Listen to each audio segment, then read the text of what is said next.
আসসালামু আলাইকুম। সন্ধে ৭টা বাংলাদেশ বেতার সিলেট সংবাদ পড়ছি আফিফা আফরিন মিথুন।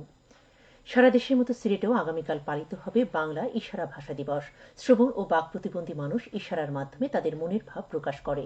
তাদের এই ভাষাকে স্বীকৃতি দিয়ে প্রতি বছর ৭ই ফেব্রুয়ারি পালিত হয় বাংলা ইশারা ভাষা দিবস। ইশারা ভাষা বা সাংকেতিক ভাষা বা প্রতীকী ভাষা বলতে শরীরের অঙ্গ প্রত্যঙ্গ, বিশেষ করে হাত ও বাহু নাড়ানোর মাধ্যমে যোগাযোগ করার পদ্ধতিকে বোঝায়। অনেকেই ইশারা ভাষা ব্যবহার শুরু করেছেন। শ্রবণ ও বাক প্রতিবন্ধী মানুষের বৈচিত্র্যময় জীবনের প্রকাশ ঘটে এ ভাষার মাধ্যমে।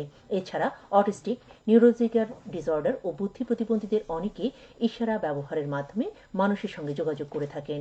দিবসটি উপলক্ষে র্যালি, আলোচনা সভা ও সাংস্কৃতিক অনুষ্ঠানের আয়োজন করা হয়েছে। বাংলাদেশ সরকারি কর্মকমিশন চেয়ারম্যান অধ্যাপক ডক্টর মোবাশ্বের মোনেম বলেছেন, জুলাই পরবর্তী পরিবর্তিত পরিস্থিতিতে সবার চাহিদা পরিবর্তনের। আমরা আগের চর্চা থেকে বের হতে চাই, তাই সবার মতামতের ভিত্তিতে সরকারি কর্মকমিশনে পরিবর্তন আনতে চাইছি। তিনি আজ সিলেটের জেলা প্রশাসকের সম্মেলন কক্ষে বাংলাদেশ সরকারি কর্মকমিশন অংশীজনের ভাবনা শীর্ষক মতবিনিময়ে প্রধান অতিথির বক্তব্যে এ কথা বলেন। এ সময় তিনি বলেন, বাংলাদেশ সরকারি কর্মকমিশন সম্পর্কে নেতিবাচক ধারণা পরিবর্তন করা দরকার।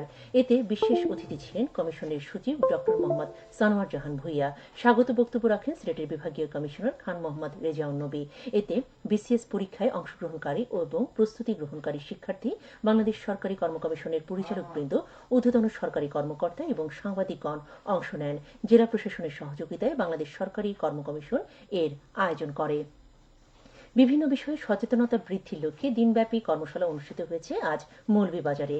এর মধ্যে রয়েছে বাল্যবিবাহ, ইভটিজিং প্রতিরোধ, বয়ঃসন্ধিকালে শারীরিক সমস্যার সমাধান,